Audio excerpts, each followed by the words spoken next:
And Tribal Fibres is it's a fashion design label that specialises in Indigenous art.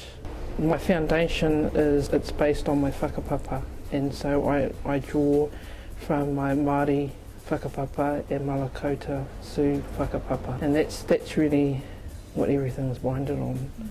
That's how Tribal Fibres started out from the onset, because at the same time as starting to have a family, I went into business and had embarked on a journey with my family to retrace our whakapapa.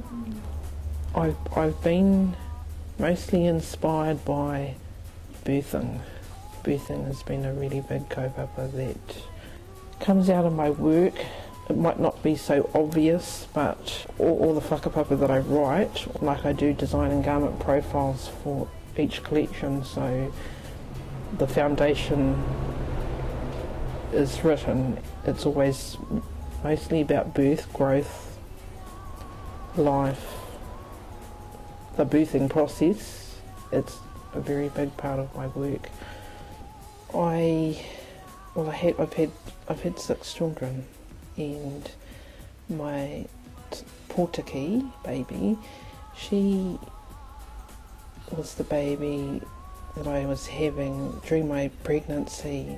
I was launching into business, and looking back at that period, my creative energy was really in its entirety at that time, you know, being hapu and carrying her, and so more of my energy was creative above anything else that I was doing, and I found that I couldn't help but want to create works around birthing, growth, new development, nurturing a life. And so I decided to really take that period of my life and embrace it and to the kaupapa of the business.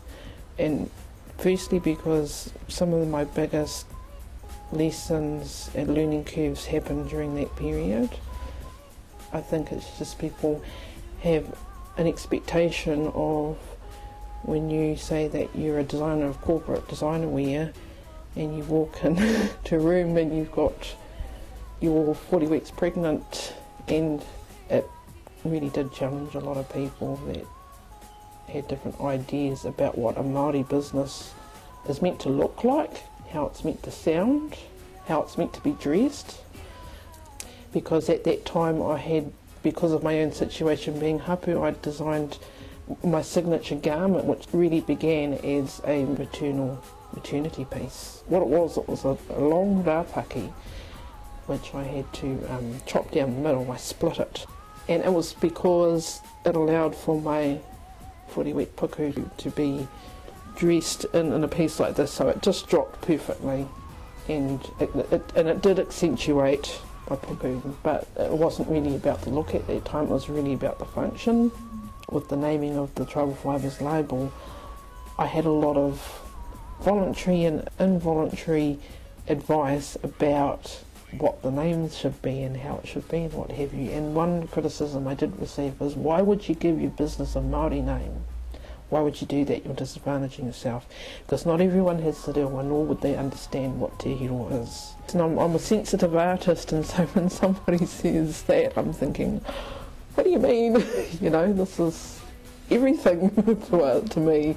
And when you've got a language like ours that can articulate so many different things, thoughts, feelings, events, I thought, it's not a closed book, and it keeps your options and sources and inspiration wide open, but not wide open in a negative sense, but in a sense of, if you're willing to receive and give, those things do what I call drop down.